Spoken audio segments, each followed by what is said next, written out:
रात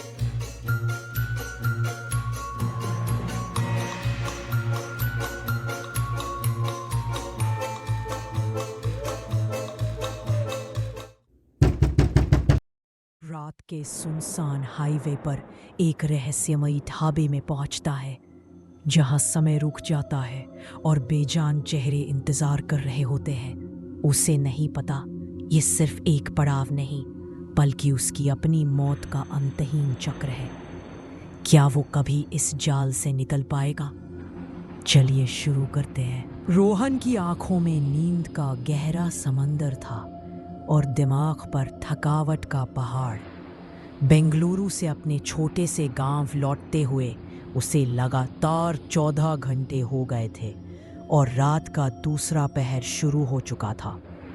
सुनसान राष्ट्रीय राजमार्ग पर उसकी पुरानी मारुति लगातार दौड़ रही थी, लेकिन उसकी ऊर्जा अब जवाब दे रही थी। मोबाइल नेटवर्क कब का गायब हो चुका था और आसपास किसी आबादी का निशान तक नहीं था।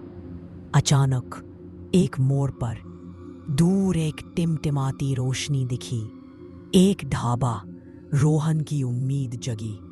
उसने कभी इस हाईवे पर इस जगह किसी ढाबे को नहीं देखा था। फिर भी थकान इतनी थी कि उसने ज्यादा सोचा नहीं। गाड़ी उस तरफ मोड़ दी।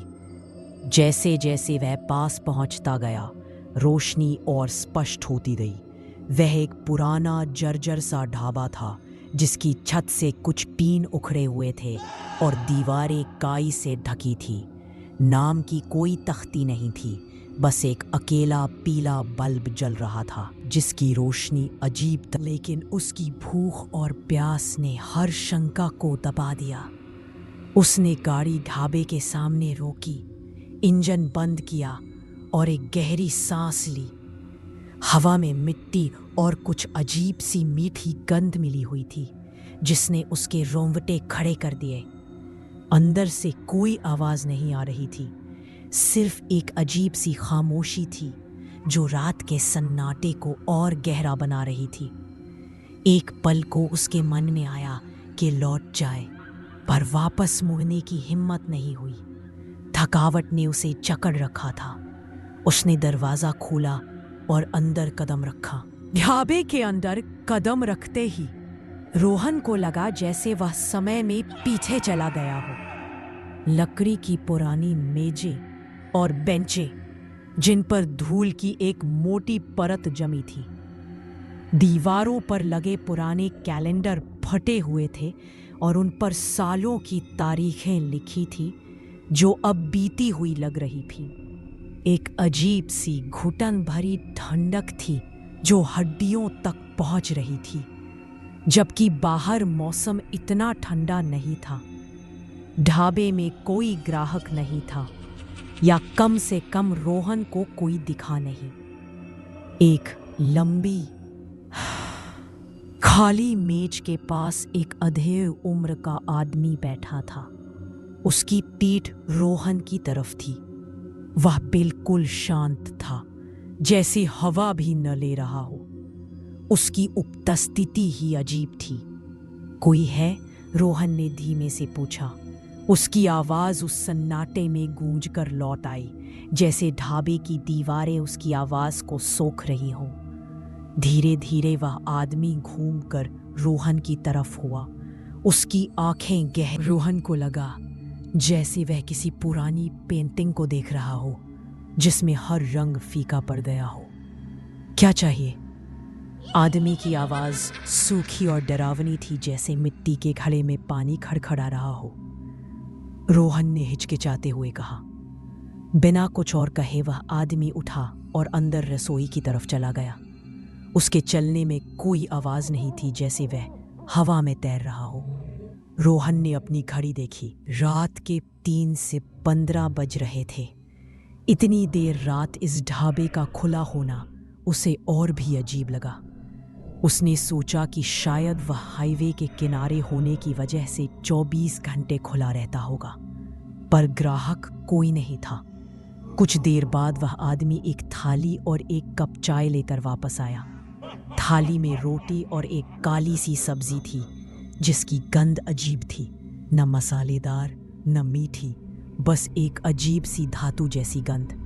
चाय भी गहरे लाल रंग की थी और उसमें से भाप नहीं निकल रही थी, जबकि बाहर ठंड थी। कितने हुए? रोहन ने पूछा।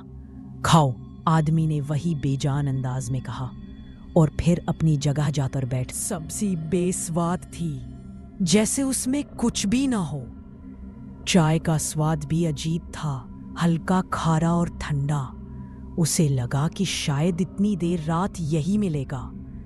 उसने भूख में सब खा लिया। खाते हुए उसने देखा कि ढाबे के दूसरे कोने में 3-4 और लोग बैठे थे। वे भी शांत थे। उनकी पीठ रोहन की तरफ थी। वे हिलडुल भी नहीं रहे थे।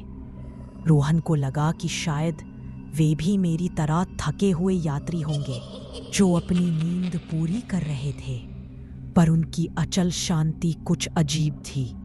वह उठा, पैसे मालिक की मेज पर रखकर और बाहर की ओर बढ़ा। तभी अचानक उसे चक्कर आया और उसकी आंखों के सामने अंधेरा छा गया। रोहन को होश आया तो वह अभी भी ढाबे के अंदर ही था। अपनी ही मेज पर उसका सिर टिका हुआ था। बाहर से ठंडी हवा का एक झोंका आया और ढाबे के अंदर की धुंधली रोशनी में कुछ अजीब सी परछायां नाच उठी। उसकी घड़ी पर फिर से 3 से 15 बज रहे थे। क्या वह सो गया था? पर इतनी देर कहाँ सोता रहा? उसे लगा कि शायद थकान की वजह से ऐसा हुआ है। उसने अपनी गर्दन सीधी की और देखा ढाबे का मालिक अपनी पुरानी जगह पर बैठा था, उसी अचल मुद्रा में। और दूसरे कोने में बैठे हुए लोग भी अब तक वही थे, बिल्कुल वैसे ही शांत। रोहन को घबराहट होने लगी। उसने कोशिश की कि वह उठकर बाहर जाए, पर उसके शरीर में अजीब सी भारीपन थी। उसे लगा जैसे किसी ने उसके पैरों में लोहे की बेड़ियां डाल दी हो। उसने हिम्मत करके फिर से आवाज दी। या वह अभी भी नींद में था?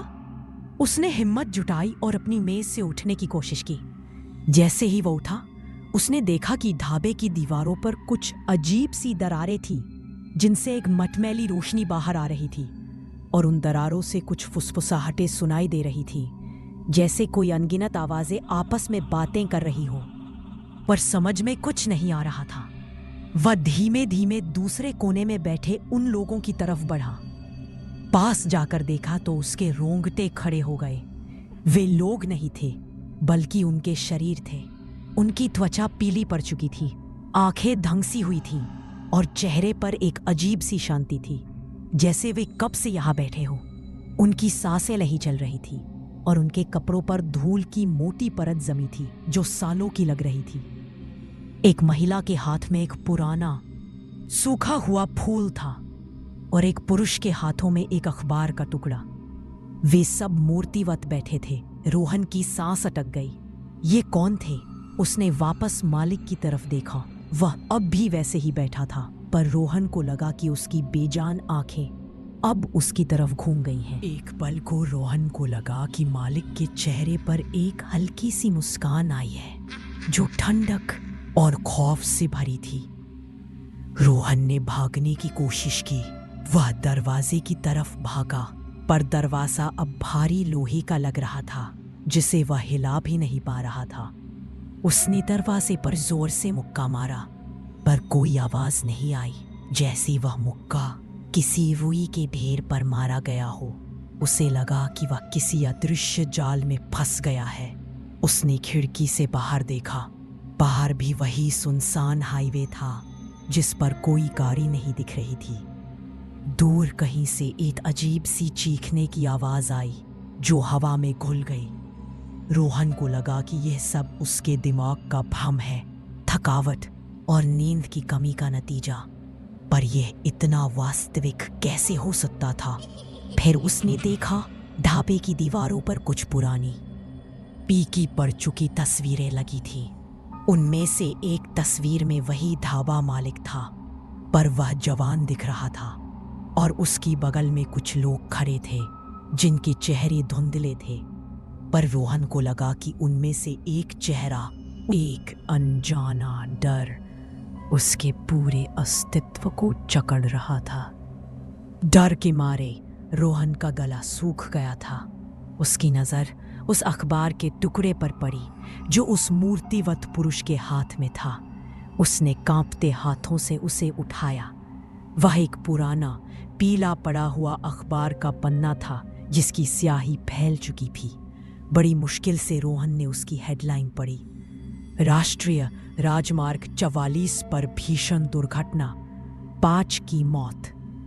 रोहन का दिल एक पल के लिए रुक गया।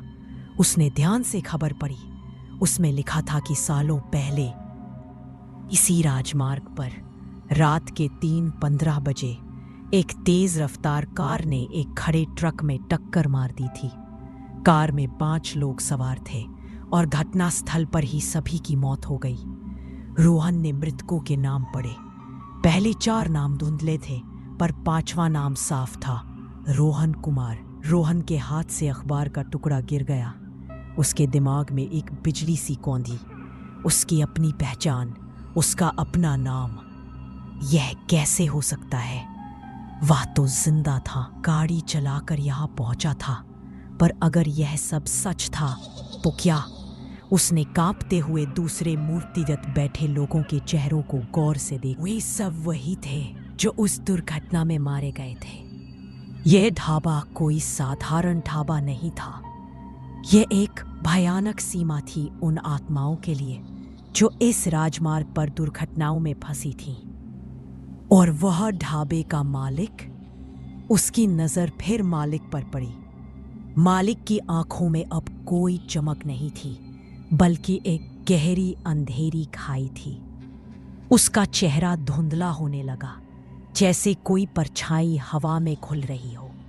मालिक मुस्कुराया, एक ऐसी मुस्कान जो सदियों पुरानी पीड़ा और इंतजार से भरी थी। उसकी आवाज गूंजी जैसे दूर कहीं से आती कोई प्रतिध्वनि। तुम आ गए आखिरकार। हर रात तुम आते हो, उसी समय, उसी जगह, और हमेशा वही खाना खाते हो। रोहन को सब कुछ समझ आ रहा था। वह भी उन 5 लोगों में से एक था। वह भी मर चुका था उसी दुर्घटना में, उसी रात के 3:15 पर। यह ढाबा उसका लिम्बो था, जहां वह अपनी मौत की रात को बार बार जी रहा था, बिना यह जाने कि वह मर चुका है। वह खाना, ढाबे का मालिक कोई इंसान नहीं था, बल्कि इस लिम्बो का रखवाला था जो नई आत्माओं को इस चक्र में फंसते देखता था, या शायद खुद भी इसी चक्र का एक हिस्सा था। रोहन को याद आया, उसे अपने गांव पहुंचने की जल्दबाजी थी। उसने तेज रफ्तार में गाड़ी चलाई थी और फिर एक ट्रक की लाल बत्तियां, एक जोरदार टक्कर और फिर अंधेरा। वह अंधेरा खत्म नहीं हुआ था, वह इस ढाबे में बदल गया था। रोहन को लगा जैसे किसी ने उसके शरीर से उसकी आत्मा को खींच लिया हो। ढाबे की दीवारें घूमने लगी, परछाइयां बड़ी होने लगी और उन मूर्तिवत बैठे लोगों के चेहरों पर एक भयानक मुस्कान आ गई। उनकी आंखें अब रोहन की तरफ थी, खाली और बेजान, पर उनमें एक अजीब सी चमक थी, जैसे वे भी उसे अपने दल में शामिल होते देख खुश हो। वे फुसफुसा रहे थे, पर उनकी आवाजें साफ नहीं थी, सिर्फ एक डरावनी गूंज थी। तुम भी अब यहीं, हमेशा के लिए। ढाबे का मालिक अब पूरी तरह से पारदर्शी हो चुका था, जैसे वह हवा से बना हो। उसकी आवाज अंतिम बार गूंजी, जैसे किसी पुरानी रिकॉर्डिंग में खराबी आ गई हो। हर रात यही पल, यही रास्ता, अंतहीन। रोहन ने अंतिम बार भागने की कोशिश की, पर उसके पैर जमीन में धंस गए थे। बाहर की तरफ से अचानक एक तेज रोशनी ढाबे के अंदर घुसी और उसके बाद एक कान फाड़ देने वाली चीख। अगले ही पल रोहन की आंखें खुली। वह अपनी गाड़ी की ड्राइविंग सीट पर बैठा था, स्टीयरिंग व्हील पर झुका हुआ था। शरीर में वही पुरानी थकावट थी और दिमाग पर वही नींद का बोझ। उसने अपनी घड़ी देखी। रात के 3 से 15 बज रहे थे। वह राष्ट्रीय राजमार्ग 44 पर था। दूर एक मोड़ पर एक टिमटिमाती रोशनी दिख रही थी। एक ढाबा। उसे लगा कि उसे वहां रुकना चाहिए, चाय पीनी चाहिए, आराम करना चाहिए। उसे पता था कि उसे अपने गांव पहुंचने की जल्दी है, पर थकान इतनी थी कि उसने ज्यादा सोचा नहीं। गाड़ी उस तरफ मोड़ दी। उसने कभी इस हाईवे पर इस जगह किसी ढाबे को नहीं देखा था। फिर भी थकान इतनी थी कि उसने ज्यादा सोचा नहीं। वह उसी चक्र में वापस।